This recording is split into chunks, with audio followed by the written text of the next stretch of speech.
All right. Hello, everyone. Welcome to today's webinar.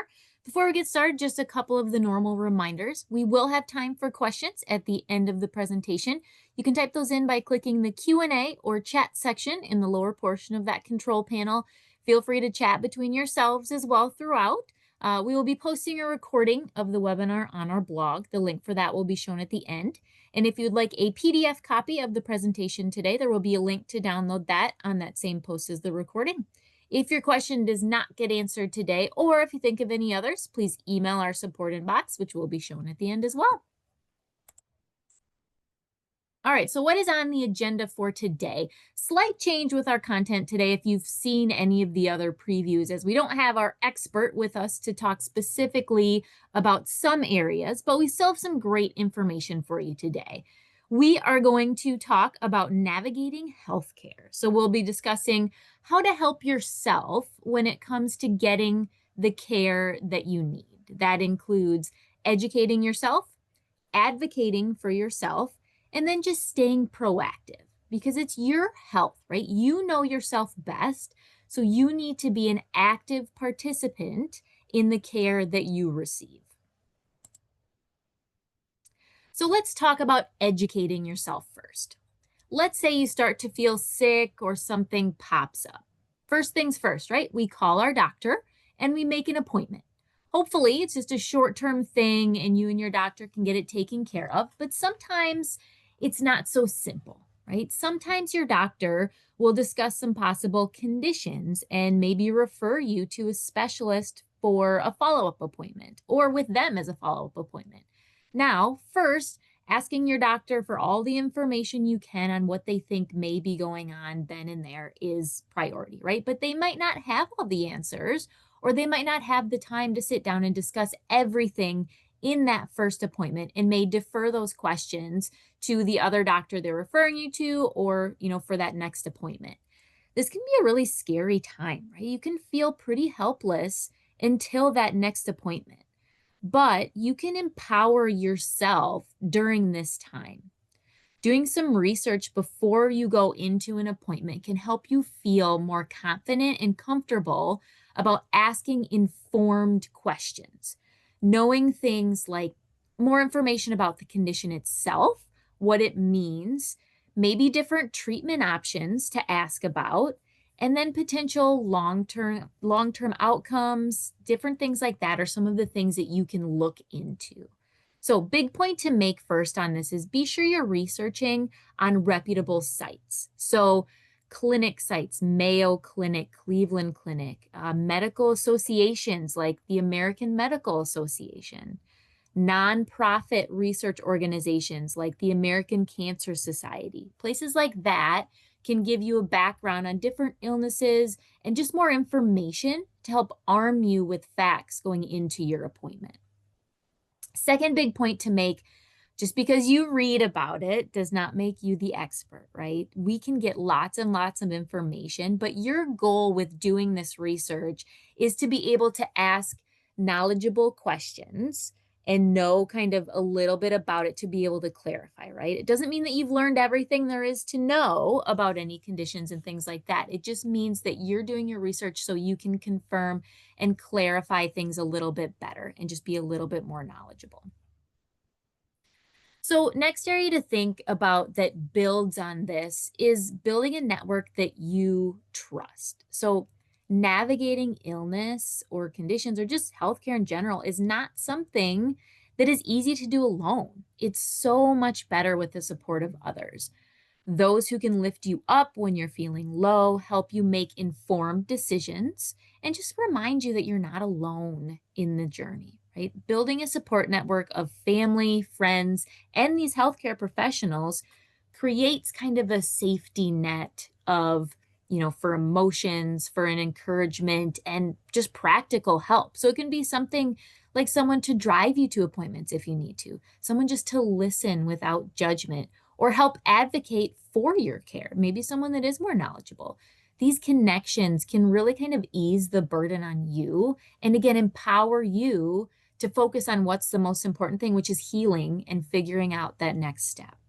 We have an advocacy program at Health Check 360 that helps navigate different options and insurance questions and things like that. If you happen to have that as part of your wellness program, definitely use it. Give us a call. Our team is fantastic. They'll help you as much as they can.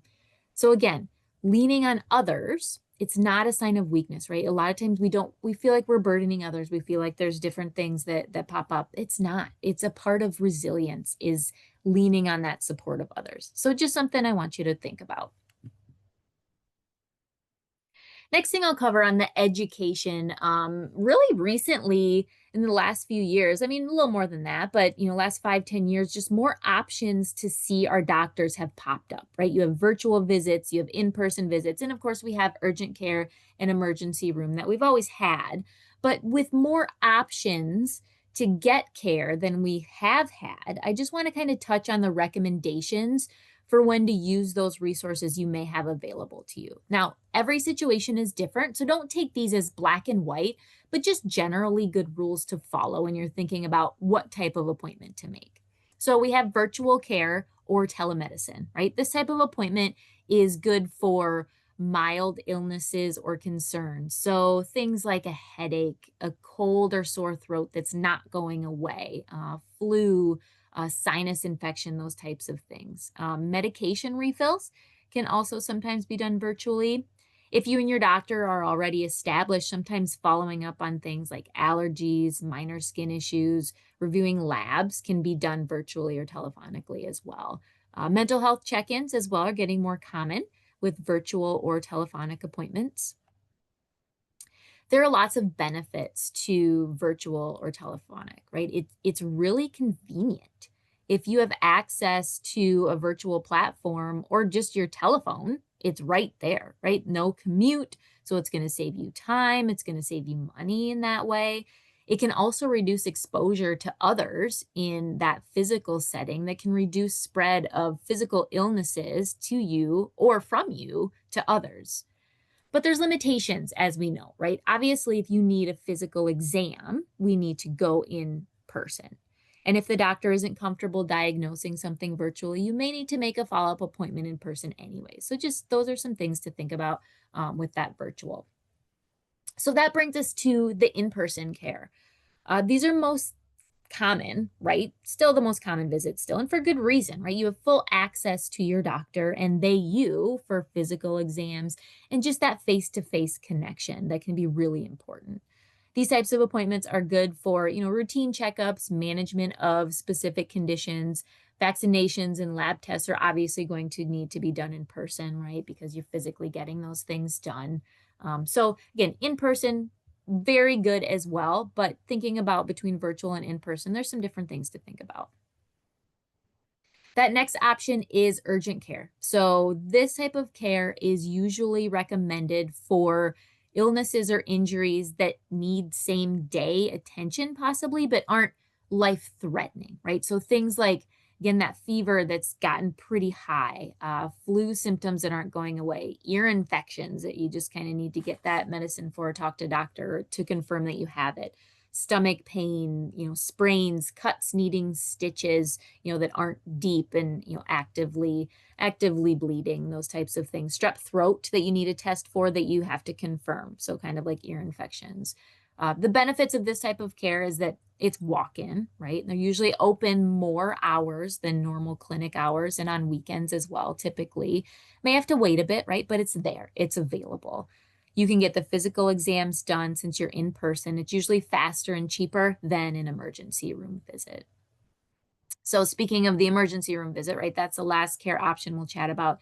This is for those life-threatening or severe symptoms. So chest pains, signs of heart attack or stroke, difficulty breathing, severe burns, cuts, broken bones, any other major trauma, mental or physical. The emergency room, they're open 24 hours a day and they're specifically equipped for emergencies, right? So I think most of us understand that situation, but I think it's always good to know that while every situation is different, just looking at those different options you may have available to you, choosing that most appropriate option can help you get the correct care and make it as convenient as possible for yourself.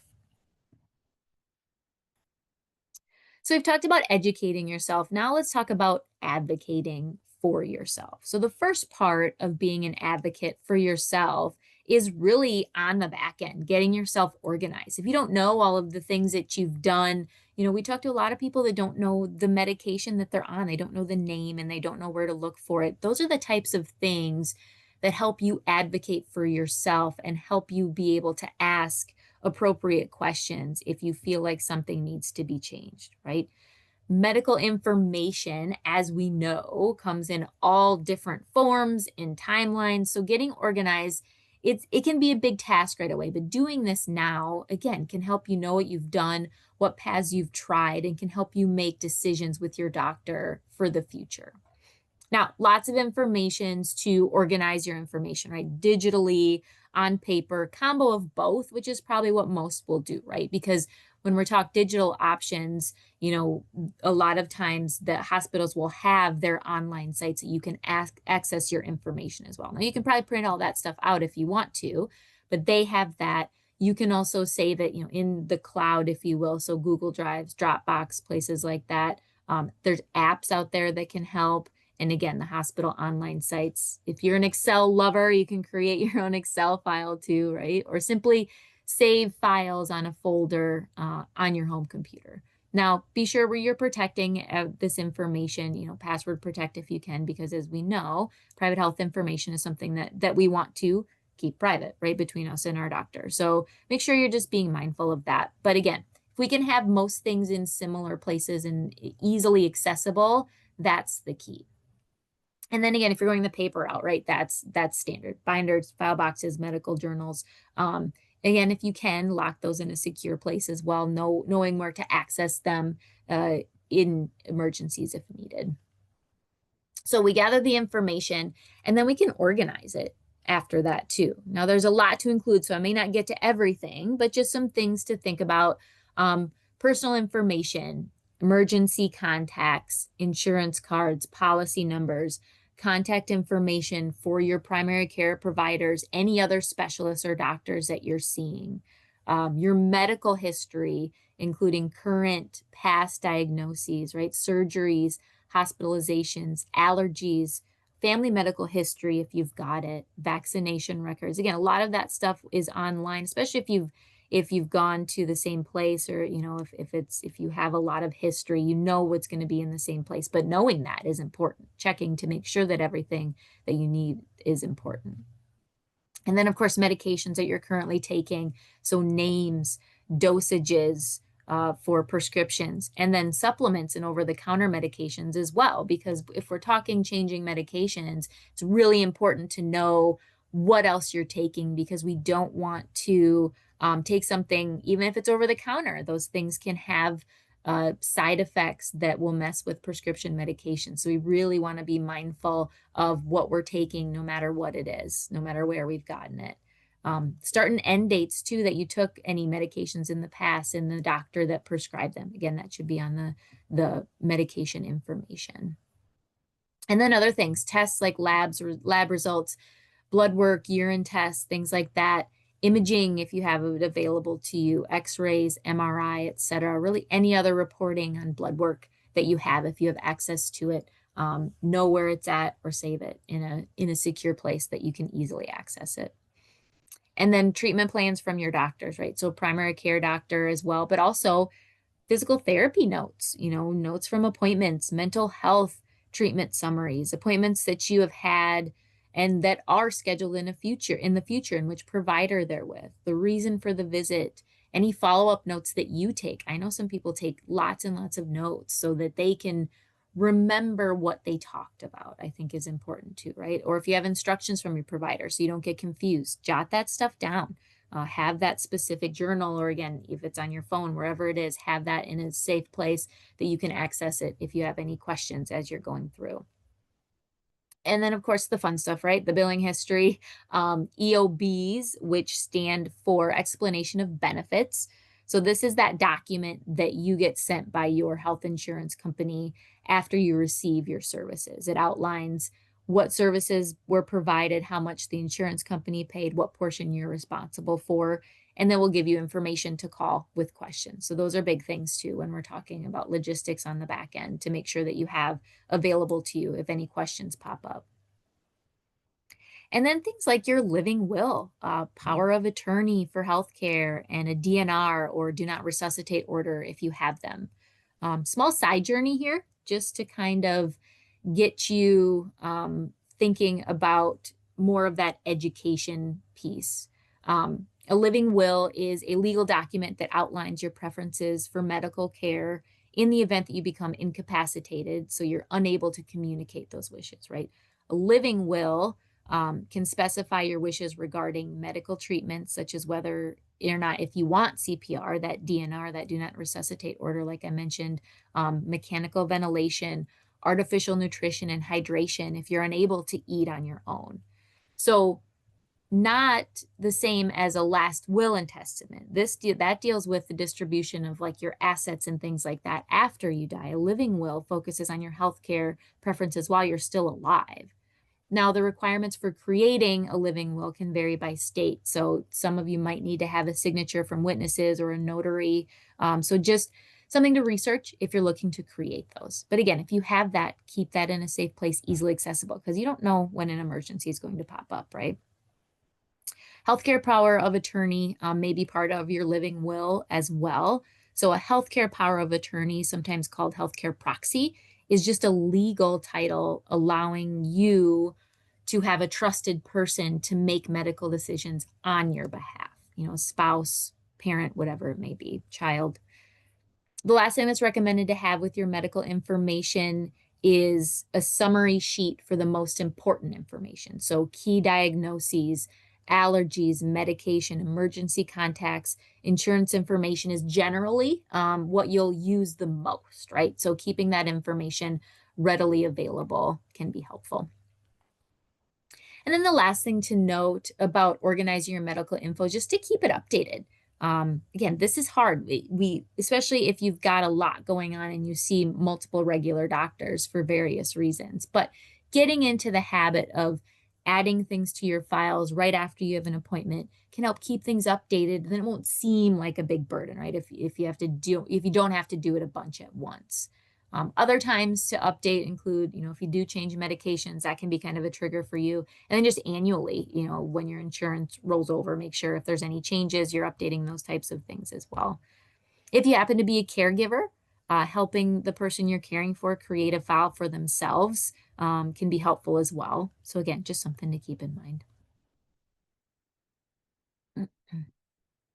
The next way to advocate for yourself is with those caregivers. Communication is huge, right? We want to communicate effectively and often. So clear and honest communication is the foundation of successful healthcare experiences, right? When you're speaking with your healthcare provider, you should be as specific as possible about your symptoms. Specific as far as how long they've lasted, any changes that you've noticed. Don't hesitate to share your concerns, even if they seem small, right? Those small things could end up being the most important thing when you're trying to figure out what the next steps are. Also, be honest, right? Be upfront about your medical history, your habits, any medications, supplements, anything else that you're taking. It only hurts you not to be honest, and it can prolong issues that pop up. So if you can be honest and talk through things, you can get to that point, right? Your doctor needs that. They need as much information as they can to help you in those situations.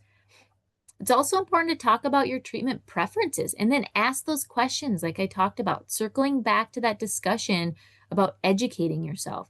Understanding your options empowers you to ask those right questions and make informed decisions.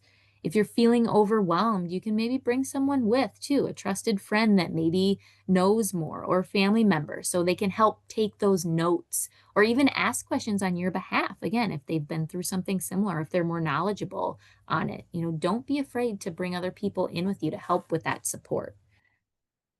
And then remember, communication is a two-way street, right? actively listen to your provider's recommendations, clarify anything you don't understand.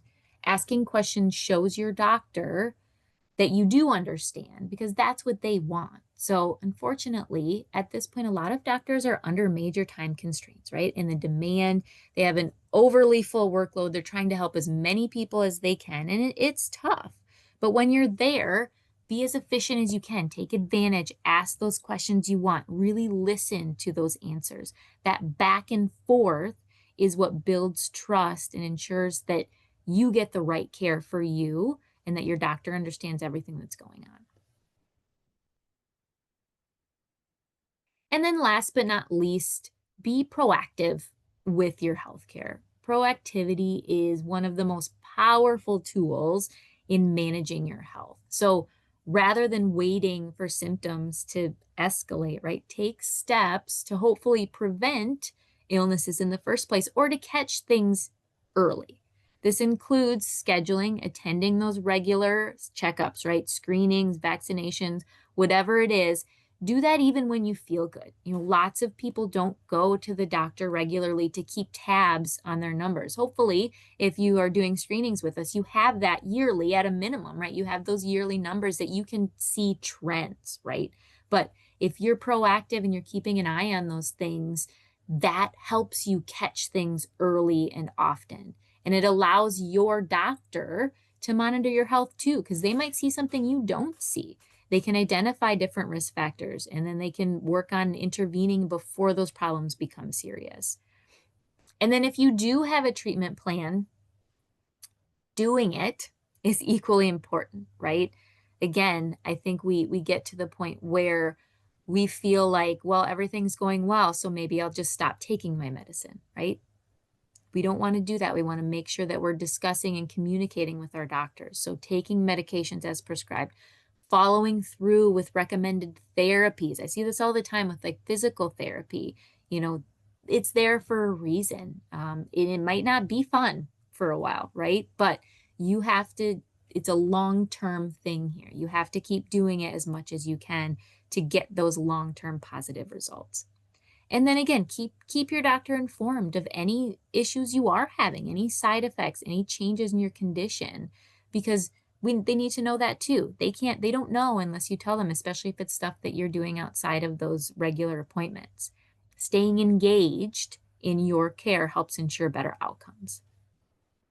And then, of course, I have to mention this because we are health coaches, of course, right? Healthy lifestyle choices also play a huge role in our health. So focusing on eating as well as you can, staying active, getting enough sleep and quality sleep, working to manage your stress, avoiding harmful habits as much as we can that contribute to those negative side effects and negative outcomes is key to help that long-term wellness. No, it's not always going to prevent things from coming up, right?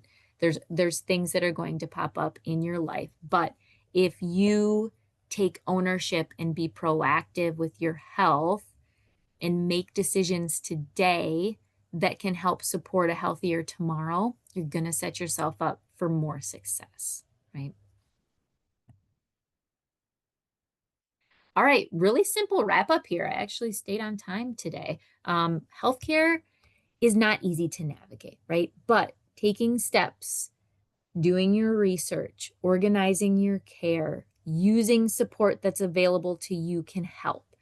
Be an active participant in your health. It can make all of the difference. All right. Before we get to any questions, I don't know if there's a lot of them that popped up, but I will look here. But upcoming webinars next month, strengthen your immune system. We are heading into cold and flu season for a lot of us. So we're going to talk about tips to get that immune system to help fight off some of those colds and illnesses. Beat the winter blues. So, winter's a hard time. Again, depending on where you're located, we have less access to sun, we have less access to outdoor physical activity, those types of things. So we're going to talk about avoiding those winter blues on the mental side of it. So lots of good stuff coming up in the next couple months. And then if you do have lifestyle rewards, For points, if you do, you may have to answer some questions. So these are the questions. I'll give it a second to, if you want to screenshot it here. Otherwise, you will be able to download this on the blog post, which I'll be showing on the next slides, probably where you registered for the webinar. But yeah, if you do get points, these are some of the questions that you may have to answer, pretty simple ones. I hope number 3 is one that everyone gets correct.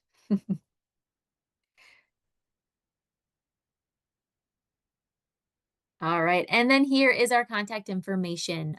We are on social media, and this is where you can watch the blog post is where you can watch the past webinars, register for upcoming webinars. That's where the slides will be downloaded. You can download those as well. And then, of course, always feel free to contact us. I know today's topic was a little bit different than normal. We'll get back to normal next month, but you can always reach out, give us a call to set up a call with the coach, shoot us an email if anything pops up. We would love to chat with you anytime.